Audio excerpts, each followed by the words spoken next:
Welcome to Member Focus Monday. I'm Christina Schaefer, Social Media Manager for HAR, and I'm joined this morning by a very special guest, Mr. Bob Hale, our President and CEO. Welcome, Bob. Hey, thank you very much. Great to be here.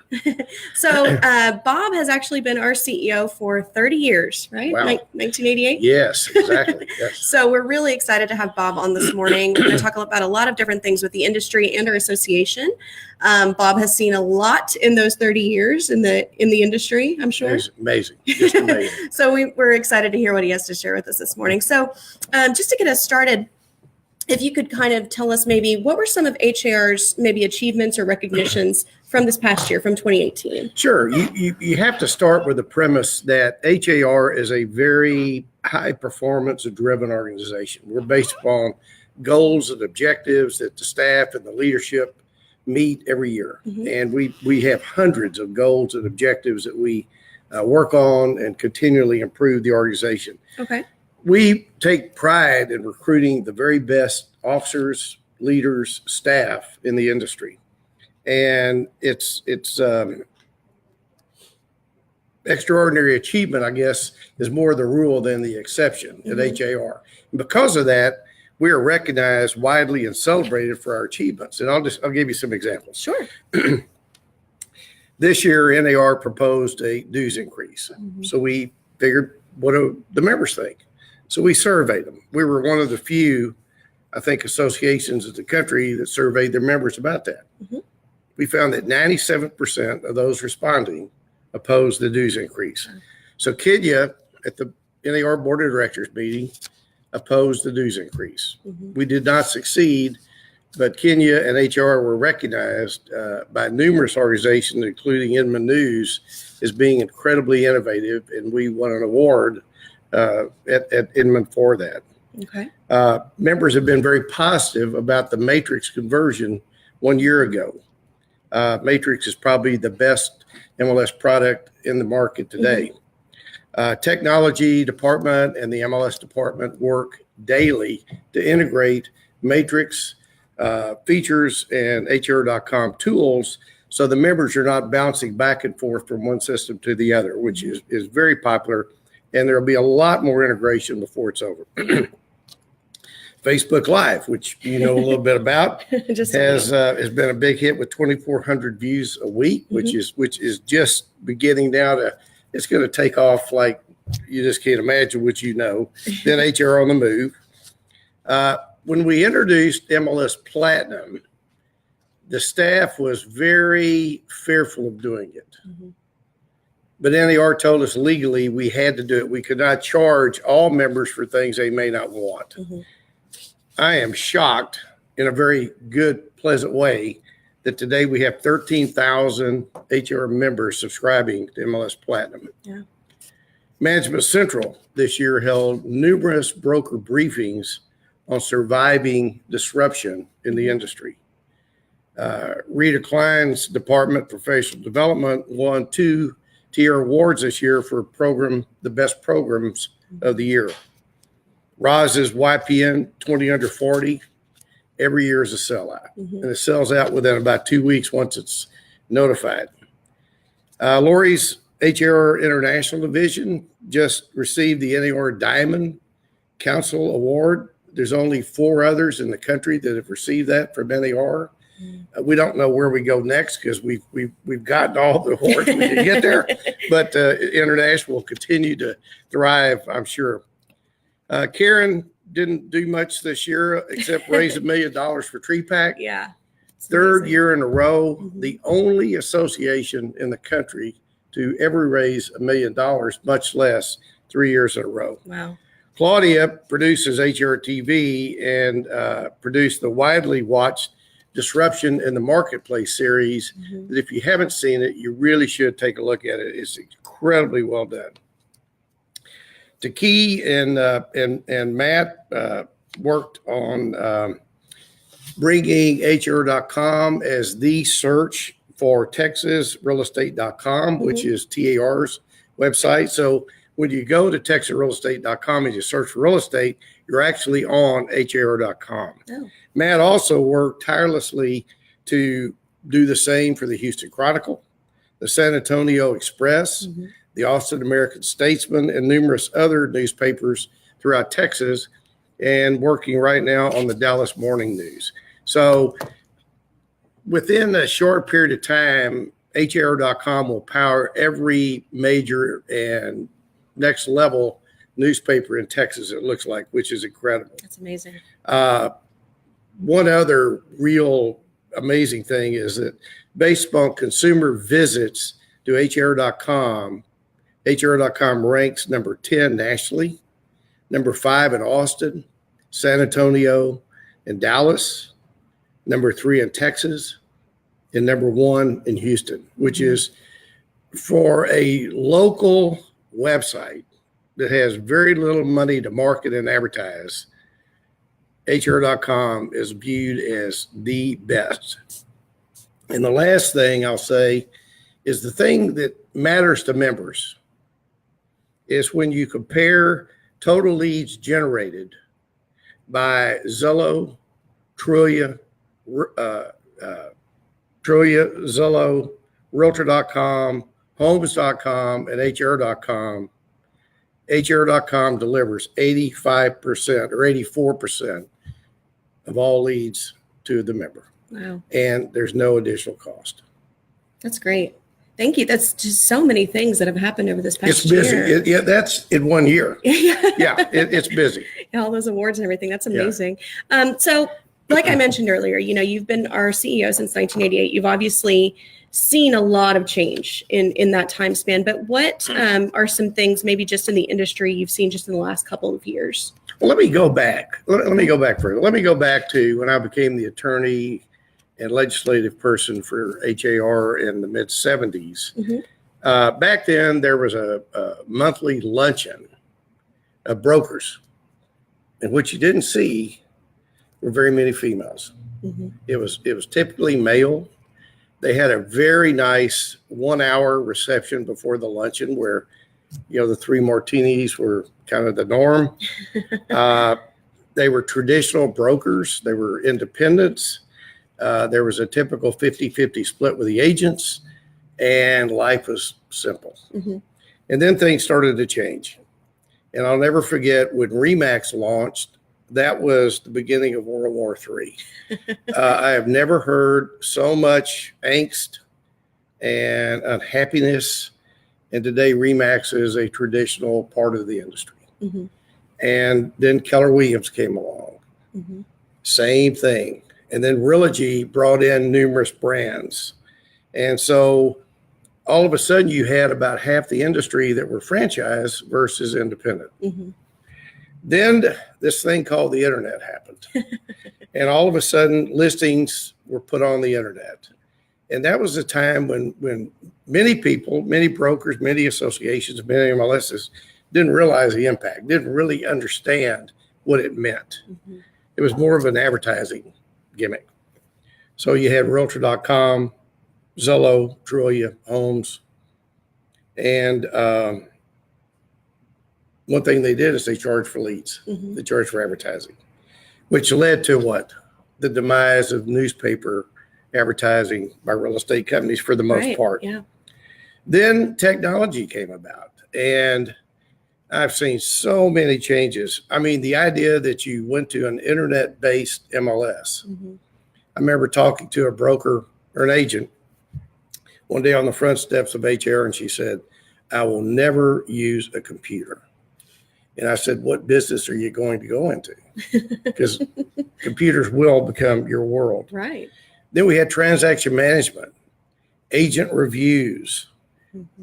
We've got a couple of 100,000 agent reviews on HR.com. Zillow has over 2 million agent reviews on Zillow. Virtual tours, email, texting. I remember an agent who said, "I will never text." I said, "That will be a problem because your clients will." And then little things like going from the combo lockbox to the electronic lockbox. So we've seen lots of changes. Yeah, amazing changes in the real estate industry. So what about other industries? I mean, if the real estate, like you mentioned, people didn't want to use the internet or didn't want to text, but this is not just in real estate, right? This is Exactly, across exactly, other industries as exactly. well. So what are some of the other things you've seen in the other industries? Well, we're seeing disruption in every industry worldwide, Mhm. every industry. And there's three basic things that are driving disruption. One, the desire of consumers. Mhm. No one changes unless the consumer wants it. Mhm. You can have the greatest product, the greatest service, but if consumers don't want it, not going to go anywhere. Sure. So consumer centricity, one. Venture capital, billions of dollars going into new industries. Mhm. And three, technology. The one of the lead people at SoftBank, which is a Japanese investment firm, which is investing a lot of money, indicated they invest the most in an industry or a company in an industry Mhm. where the CEO is perceived as being the most disruptive in that industry. So the more disruptive a CEO is, the more money they'll get. Okay. And so we're actually watching that. So we see a move worldwide to reduce the use of fossil fuel and move to renewable energy. Automotive, move from gas-driven cars to electric and self-driving. Mhm. And you're seeing a lot of the biggest car companies in the world who miss that. And all of a sudden are playing catch up. Mhm. And so there is a ton of money right now by the automobile companies going into how do we create self-driving cars? How do we create Mhm. electric cars? Retail, bricks and mortar, shopping centers are closing. There's a move to Amazon Mhm. that has 400 million products for sale. Mhm. The problem with Amazon, as far as I'm concerned, is too easy to buy something. Every day I go home and Susie has a box waiting. On the doorstep. Yes, it is too easy. Transportation, there's a shift from taxis to Lyft and Uber, car sharing. What made Uber possible? One thing, the iPhone. Without the iPhone, Uber could never have existed. So technology, not only the money, but you have to have the technology to have some of these new programs. Sure. Entertainment. Consider the shift from cable and traditional networks to Netflix and Amazon Prime. Mm-hmm. People I talk to all the time say, I watch Netflix, I watch Amazon Prime, I never watch ABC or NBC anymore. Right. I mean, there's a huge shift there. And then something as simple as going to the grocery store. Mm-hmm. You can go to the grocery store, find a place to park, go in and fill your bag up, go out, put it in the car, take the cart back, mm-hmm. or you can get on your computer and use Instacart, order all your groceries within 2 hours they're delivered. Yeah. And that's the world we're living in. And so even grocery stores are being disruptive. Yeah. So these changes, I mean, across all of these industries, obviously real estate is no exception. So what are some changes we're seeing in the real estate industry? Yeah. Real estate is being disruptive for the same reasons everybody else is. Mm-hmm. Consumer centricity. What does the consumer want? Venture capital and technology. Mm-hmm. And so we're seeing the emergence of a number of new business models, and there are a lot of them, and they're all different. It's not like, it isn't like, they're all franchises or they're all portals like we've seen in the past. These are different. So some examples are iBuyers. Mm-hmm. So the iBuyer will, as you well know, will you make you ask them for an offer, they give you an offer, you can accept it. You can close within 2 or 3 days. Mm-hmm. They may finance it for you, mm-hmm. For the buyer. No inspections. You move when you want to. That's a big shift from what we're used to the traditional sales. And some of the iBuyers are Open Door, OfferPad, Knock, Zillow offers, and others. Mm-hmm. So that's the iBuyer. So that's one piece of the new model. And then you have the brokers that say that are full service that say we charge a lower fee. Sure. Our fees are lower. Mm-hmm. So some of those examples are Redfin, Purple Bricks. And by the way, Purple Bricks is the largest broker in the United Kingdom and the third largest broker in Australia and is now in the US. Mm-hmm. And then Rex. And we're seeing full page ads by Rex in the Houston Chronicle promoting their products and their services. And one thing unique about them is they don't put your listing in the MLS. So that's very different. And then you've got evolving traditional, which I would call traditional brokers like Compass, which has come to town, and EXP. I mean, they're traditional, but just doing it a little bit different. And then the fourth thing that we're seeing is lead generation. So Realtor.com just bought a company called OpCity out of Austin, and then Zillow is refining and retuning its Premier Agent program. And both of these companies, I truly believe, are going to go after fewer but better leads, and no longer you just buy a bucket of leads, but you'll pay a 35% referral fee for a lead that actually closes. Okay. And I think we're going to see a shift to that. Sure. So with all of these changes, where do we go from here? What should realtors be doing? Where do we go? I think one of the best ways to stay up on what's going on is to read Inman News every day. Okay. Not 30 articles, but one or two that really talk about the changes that are affecting the broker and the agent all across the United States. And the good news is, if you're a member of HAR, you don't pay the $200 a year to read Inman News, because as a member of HAR, you can read it for free. So you just do that by your member login. Sure. Now, the other thing to remember is that many of these new firms are currently members of HAR as brokers, or will be in the next few months. So it's not like, some agents and brokers are here as members and others are not. They're all going to be members of HAR, and they're all going to be, part of the organization. Sure. Now, although change is inevitable, we know the change is inevitable, but it doesn't happen overnight. It does not. So it's not like you're going to wake up tomorrow and everything's going to be different. It's slow. It's a very slow, methodical process. Whether you're an automobile company making gas cars and you're going to electric, or you're a real estate model, and change, it's just slow and methodical and deliberate. So it's not like it's just going to happen overnight. So there's time for everyone to win. Figure out what you do best. How do you serve the consumer best? And it should be very successful.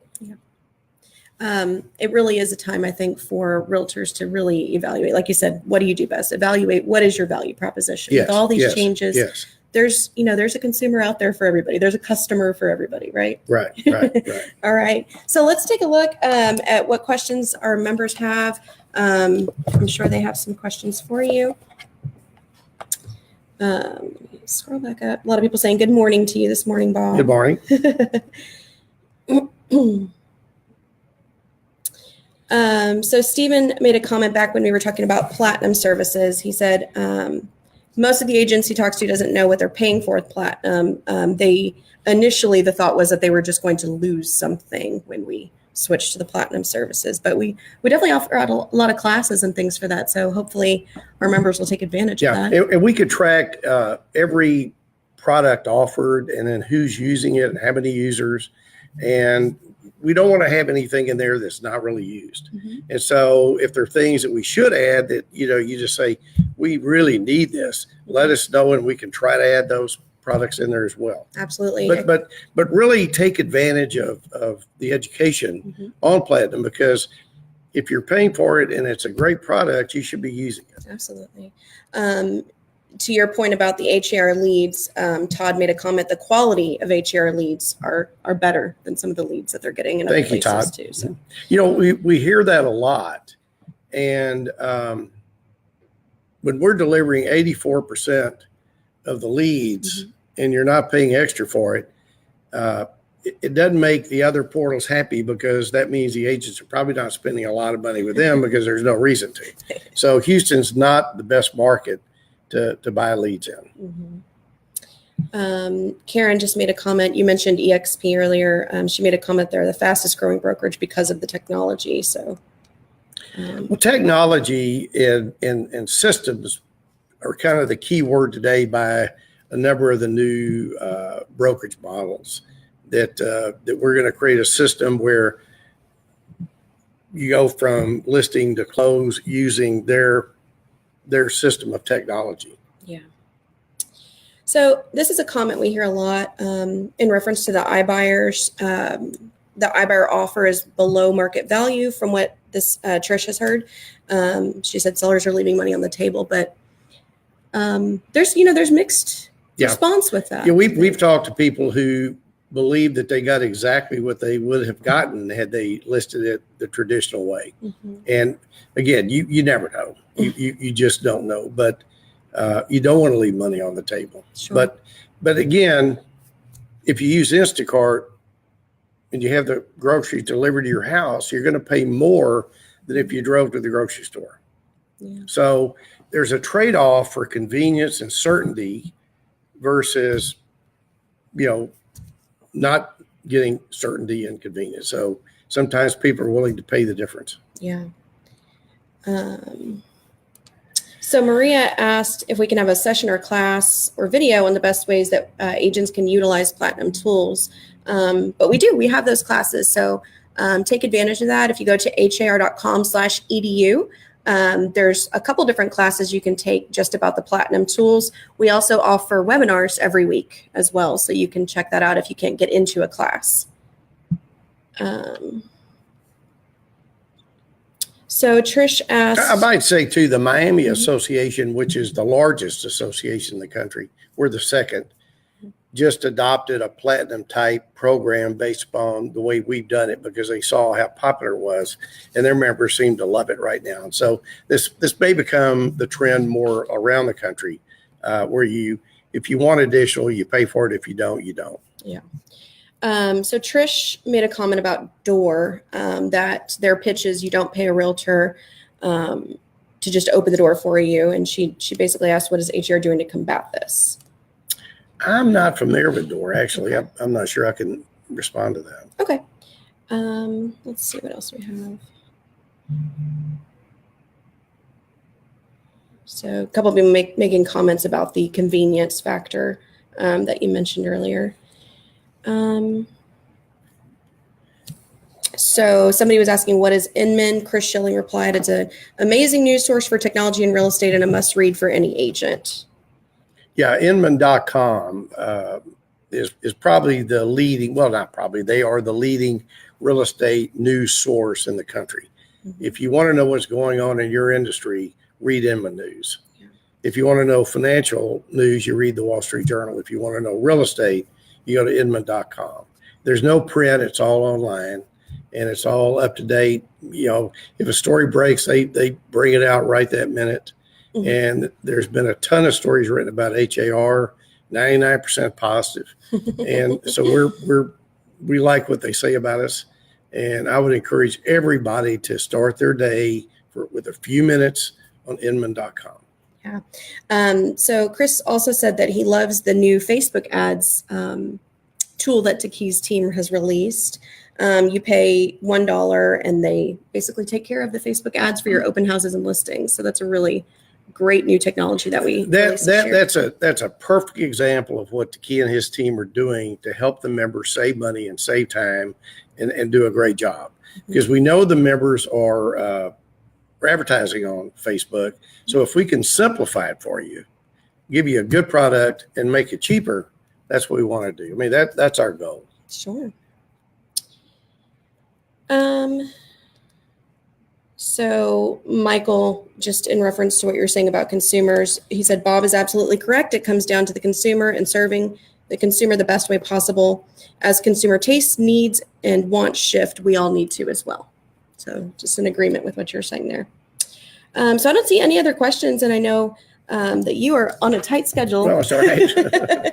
So just wanted to thank you again for joining us this morning. This has been really informative for our members. Well, thanks for having me. I appreciate it very much. So this is there's a nice comment. Yeah, another nice comment from Nicole. Absolutely. She said that we're the best association for technology, and great job to you, Taki, and the rest of our staff. So thank you. Well, let me say it's a team effort. I mean, Matt communicates it, Rita teaches it, you promote it on Facebook. I mean, everybody has a role. And the coolest thing I think about working at HAR is we are a team 100%. I love it when we disagree and then we all go out to lunch. And that's the way it should be. Yeah, there you go. All righty. So thank you again for this. This has been great. This is actually our last Member Focus Monday for 2018. We will be back in 2019. We're really excited. Actually, our first guest will be on January 7th. We're going to have our new chair, Shannon Cobb Evans. So we're really excited about that. This has been a great year for our Facebook Lives, as you mentioned earlier. We started them in January, and it's just grown from then. So thank you guys for watching and tuning in every week, and hopefully we'll see you again in 2019. So have a great week, everyone. Thank you. Absolutely. Okay. Thank you. Bye-bye.